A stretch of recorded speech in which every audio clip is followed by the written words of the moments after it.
Bienvenue dans ce podcast consacré à la question de savoir si l'Église est menacée par la modernité. La modernité est souvent considérée comme une force qui remet en question les traditions et les valeurs anciennes.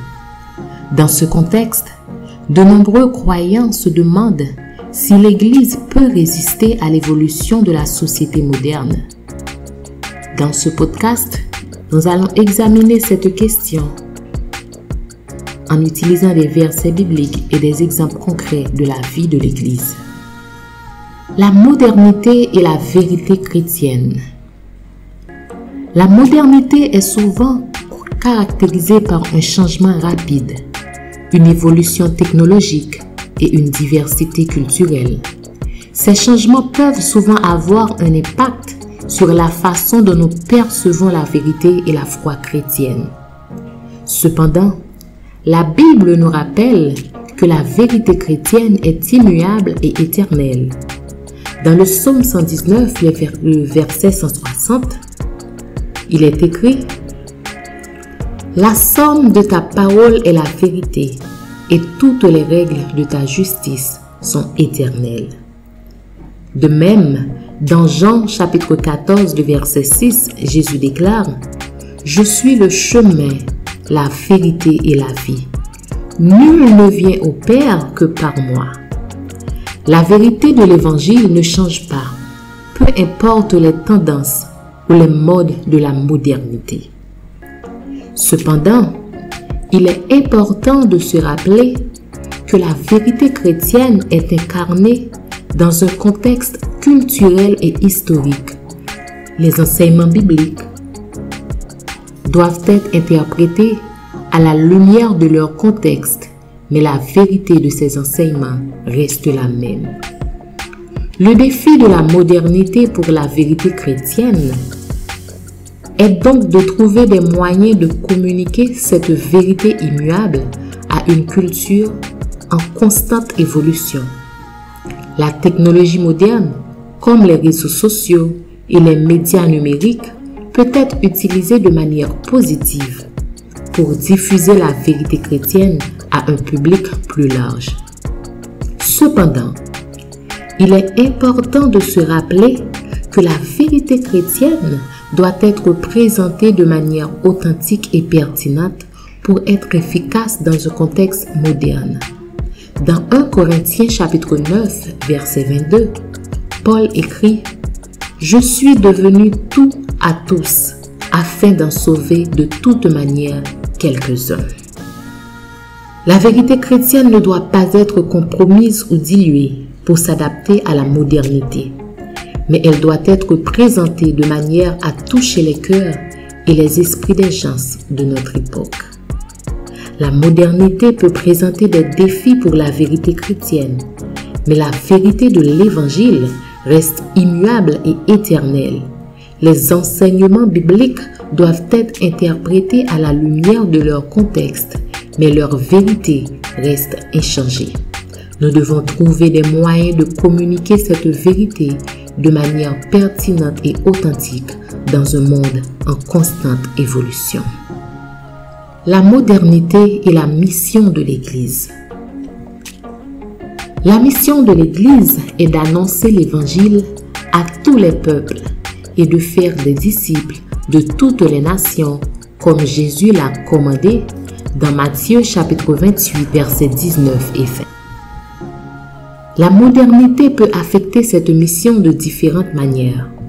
D'une part, la technologie moderne peut être utilisée pour atteindre des personnes qui autrement seraient difficilement accessibles. Les réseaux sociaux et les médias numériques peuvent aider à diffuser l'Évangile à un public plus large et diversifié. Les églises peuvent utiliser ces outils pour communiquer leur message et pour entrer en contact avec les gens qui ont besoin d'entendre la bonne nouvelle de Jésus. D'autre part, la modernité peut également présenter des défis pour la mission de l'Église. La diversité culturelle et les différences religieuses peuvent rendre difficile la communication de l'Évangile dans certains contextes. Les modes de vie modernes, comme la consommation de drogue et l'usage excessif de la technologie, peuvent également affecter la manière dont les gens perçoivent l'Évangile. Cependant, il est important de se rappeler que la mission de l'Église est d'annoncer l'Évangile à tous les peuples, peu importe leur contexte ou leur culture.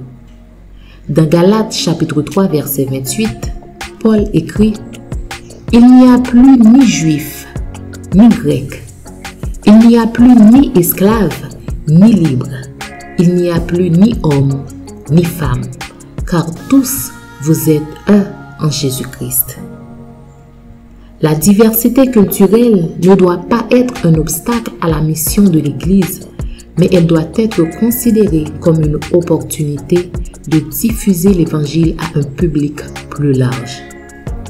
Les différences religieuses doivent également être abordées avec amour et respect, sans jamais compromettre la vérité de l'Évangile. La modernité peut affecter la mission de l'Église de différentes manières. Mais la mission de l'Église reste la même, annoncer l'Évangile à tous les peuples. Les églises doivent utiliser la technologie moderne pour atteindre un public plus large, tout en considérant les défis que la modernité peut présenter.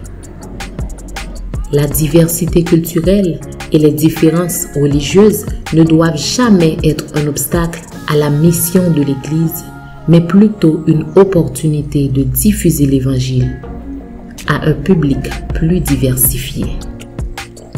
La modernité et la communauté de l'Église. La modernité est souvent caractérisée par une culture individualiste qui met l'accent sur l'autonomie et la liberté individuelle. Dans ce contexte, il peut être difficile pour l'Église de maintenir une communauté forte et soudée, même dans un monde en constante évolution. La Bible nous invite à vivre en communauté. Dans Actes chapitre 2, les versets 42 à 47, nous voyons une description de la première communauté chrétienne. Ils persévéraient dans l'enseignement des apôtres, de la communion fraternelle, de la fraction du pain et dans les prières. Ils avaient tout en commun. Ils étaient assidus à fréquenter assidûment le temple et ils rompaient le pain dans les maisons, prenant leur nourriture avec joie et simplicité de cœur, louant Dieu et trouvant grâce auprès de tout le peuple. Et le Seigneur ajoutait chaque jour à l'Église ceux qui étaient sauvés. Cette communauté forte et soudée était basée sur la foi commune en Jésus-Christ et la pratique des enseignements des apôtres. Elle était caractérisée par la communion fraternelle, la prière, la célébration de la Sainte Seine et le partage de tout ce qu'ils avaient en commun. Dans un monde individualiste, il peut être difficile de maintenir une telle communauté. Cependant, il est important que l'Église s'efforce de créer des liens de communauté entre ses membres. Cela peut se faire par le biais de groupes de prière, de groupes d'études bibliques, de programmes de mentorat, de retraites spirituelles et d'autres activités qui favorisent les relations interpersonnelles. La technologie moderne, comme les réseaux sociaux, peut également être utilisée de manière positive pour renforcer la communauté de l'Église. Cependant, il est important de ne pas laisser la technologie remplacer les interactions en face à face et de s'assurer que les relations en ligne soutiennent et renforcent les relations réelles. En fin de compte, la communauté de l'Église doit être basée sur l'amour et le soutien mutuel. Dans Galates 6, verset 2, Paul écrit « Portez les fardeaux les uns des autres et vous accomplirez ainsi la loi de Christ. » En aidant les autres membres de la communauté de l'Église, Nous suivons l'exemple de Jésus-Christ qui a donné sa vie pour nous et nous sommes témoins de son amour dans le monde. En conclusion, bien que la modernité puisse présenter des défis pour l'Église, la Bible nous offre des exemples de communautés chrétiennes fortes et soudées et nous invite à vivre en communauté et à nous soutenir mutuellement. La modernité peut poser des défis à l'Église, mais en se concentrant sur les valeurs chrétiennes et en restant fidèle à la parole de Dieu, elle peut surmonter ces défis et continuer à prospérer. Que le Seigneur vous bénisse abondamment.